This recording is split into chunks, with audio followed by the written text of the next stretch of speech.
Chaque année, le budget alloué aux fournitures scolaires peut être une charge importante pour les familles. Pour la rentrée scolaire de septembre 2021, la mairie de Lille a décidé de fournir le matériel scolaire gratuitement à tous les enfants scolarisés dans les écoles maternelles et élémentaires de la ville.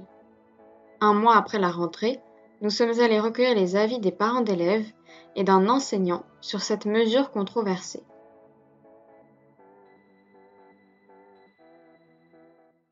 Moi, c'est, je pense, par les médias et j'ai la maîtresse de grande section qui en avait reparlé à la fin de l'année.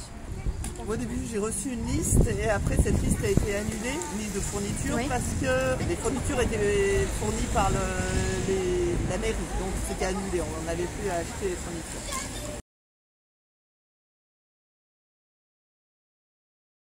On ne sait pas. Alors, un peu de tout, moi je sais, je suis allée un peu de tout, mais par contre, pas en quantité suffisante, donc ils n'en ont pas assez pour toute l'année. Moi aussi, forcément, parce que j'ai réussi à avoir le carnet. Oui, si, c'est une petite économie. Pas forcément, parce que moi je trouve que c'est un moment sympa d'aller acheter avec ses enfants des fournitures. Personnellement, j'aimais bien. C'est un beau geste de la mairie, mais peut-être que voilà, c'est peut-être pas utile. Après, moi, je me sens pas, je me sens plutôt privilégiée. J'ai pas trop envie pour acheter les fournitures de ma fille. Donc, je pense qu'il y a d'autres personnes peut-être qui ont plus besoin d'aide. Et ça, pour c'est bien, mais pour moi, en vrai, c'est gentil. Mais voilà, c'est un beau geste, voilà. Mais voilà, moi aussi, je trouve que c'est bien. Peut-être qu'il faudrait cibler. Alors, c'est difficile à mettre en place, du coup, comment bien faire, je sais pas. Mais... en fonction de ton standard familial et tout, je sais pas si c'est adapté. CM1. Ce qu'il y a, c'est que c'est un peu compliqué, c'est que moi je suis pas sur l'école depuis l'année dernière, je suis arrivé à la rentrée, donc en fait ça avait été fait sur l'année d'avant. Donc je peux pas vraiment vous répondre, et tout ce que je sais de ce que j'ai entendu de mes collègues, c'est que chaque école a fonctionné différemment. Non, c'est un coup de communication de la mairie.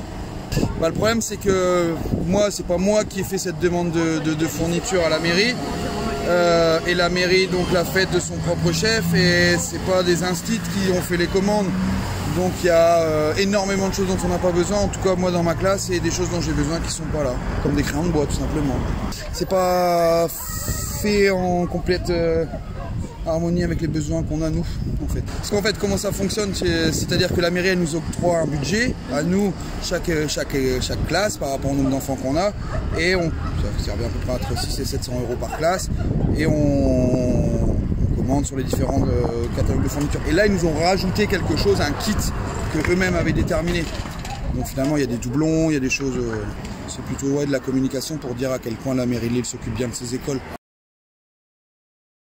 Ça dépend des écoles, moi et même des classes. Moi dans ma classe je fonctionne avec des barquettes sur la table. Je mets le matériel nécessaire pour les enfants pour la journée et l'utilise et je le remplace au besoin. Mais après là on est sur des habitudes de travail. Moi je suis sur des CM1, ils ont des habitudes de travail avec leur propre matériel depuis le CP. Donc ils ont déjà tous leur matériel. Parce qu'en plus la communication n'avait pas été forcément bien faite aux parents au mois de juin. Beaucoup ne savaient pas que la mairie allait donner les fournitures gratuites. Et ici, particulièrement, vous êtes dans un quartier où on n'a pas besoin de ça.